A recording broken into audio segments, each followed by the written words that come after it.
Malam tadi, selepas pengumuman keputusan, ketika yang menang sedang menyambut gembira,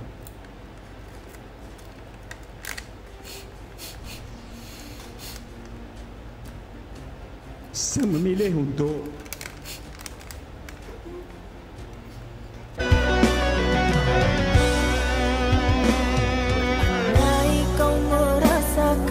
sakit yang kau berikan kepadaku. Ku yakin kau tak akan sanggup untuk bertahan. Andai yang kau lakukan dapat ku kembalikan kepadamu. Akulah Rafizi. Aku dah letak jawatan Menteri Ekonomi. Buat apa lagi kau nak tunggu sana, Rafizi? Kau dah kena kerat-kerat dah. Kau dah kena buang dah. Macam kain busuk dah, Rafizi. Kau tak ada harga lagi, Rafizi. Keluar je lah daripada PKR. Letak jawatan Menteri Ekonomi. Kau pun formula kau tak jalan, bodoh.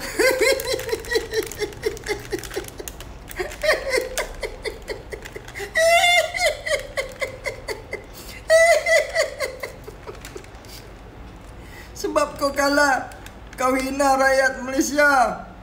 Formula sedang berjalan lah, bodoh.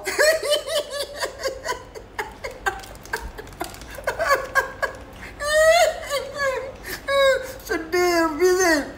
Kau tunaikanlah cepat-cepat. Kau dah janji dalam kempen. Kalau kau kalah, takkan duduk dalam menteri. Kau tak malu ke? Nurul Izzah dah standby dah nak angkat sumpah jadi menteri ni. Anwar dah signal dah tu. Tak faham lagi ke, Rafizi? Kau bawa je lah keluar geng-geng kau, tim-tim kau tu. Macam-macam kau tu. Formula kau tak jalan dah, Rafizi. Apa guna? Itu yang Anwar tak suka. Formula. Ni, anak dia. Sekarang ni puteri formula. Rafizi, nak ke Super Ring? Nak?